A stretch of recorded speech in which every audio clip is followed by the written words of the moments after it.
Avez-vous déjà entendu parler d'Halloween?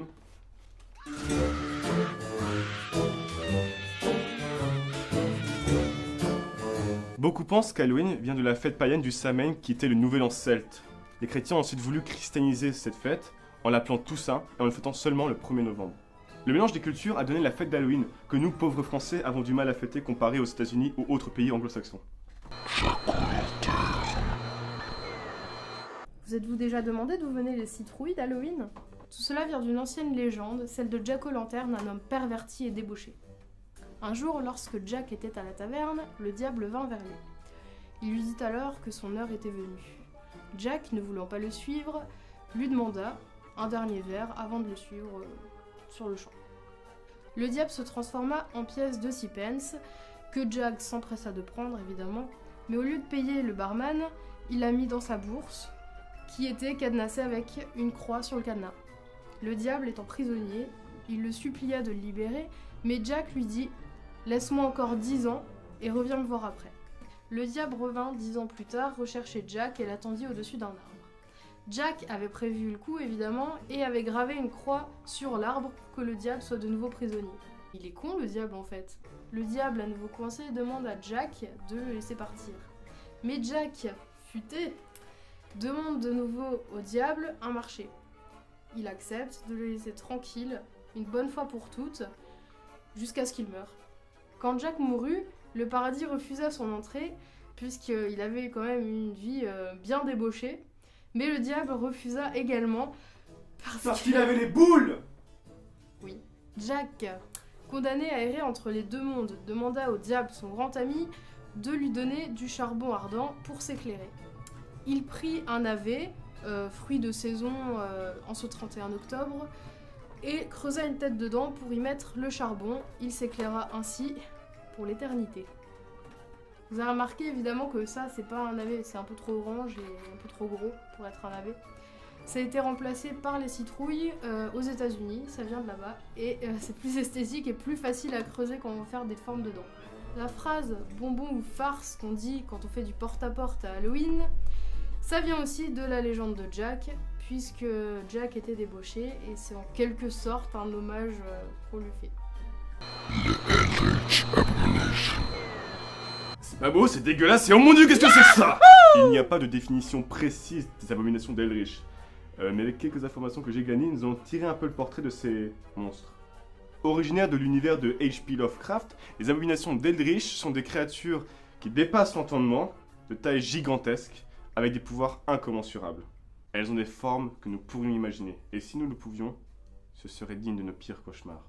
Rien que ça. Je vous propose d'écouter la définition de H.P. Lovecraft quant aux Eldritch Abominations sur fond de musique relaxante.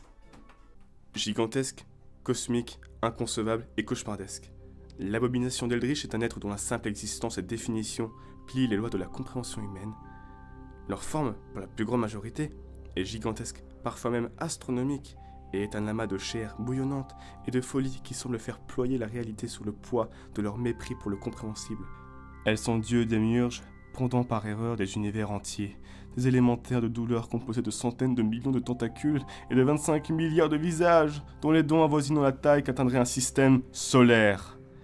Elles aussi sont animaux chimères, existant au-delà des réalités imaginables par l'homme, ou encore dieux fous, enfermés dans des dés à coudre et qui se nourrissent de planètes et de soleils.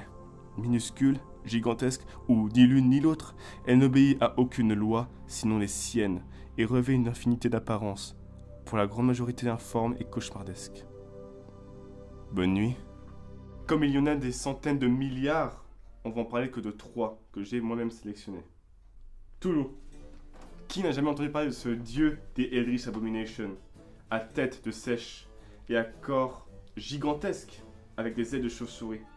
Mais nous n'en parlons pas ici en détail, nous allons faire un décryptement des cryptides spécial dessus. Que je vous inviterai à regarder. Bob, Brutal, Obscene, Beast.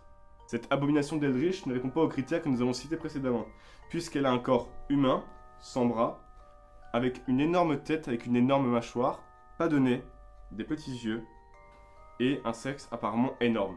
Si j'ai décidé d'en parler et si elle est considérée comme une Eldritch Abomination, c'est qu'il y a bien une raison, laquelle est qu'elle est une créature cauchemardesque. Imaginez Un homme sans bras qui vous viole et qui vous mange pendant qu'il vous viole.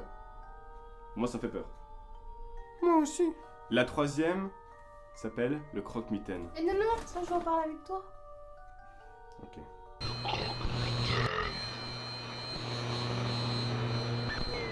Il est connu de tous dans toutes les régions du monde, parfois sous un autre nom, mais personne ne sait jamais à quoi il ressemble. Ce que classe définitivement pour les Eldritch Abomination. Le croque-mitaine se cache souvent dans les endroits sombres, mystérieux et dangereux pour punir les imprudents. Les parents, eux, se servent de lui pour faire peur à leurs enfants s'ils ne sont pas sages. Mais professeur, d'où vient-il? Bonne question. En vérité, personne ne le sait. En vérité, c'est pas que personne ne le sait, c'est juste que certains pensent que c'est le diable qui se venge, ou alors des esprits qui se vengent. Au Moyen-Âge, on disait qu'il descendait par la cheminée. Comme le Père Noël. Oui, petit O, comme le Père Noël. D'ailleurs, celui-ci représente l'opposé du diable.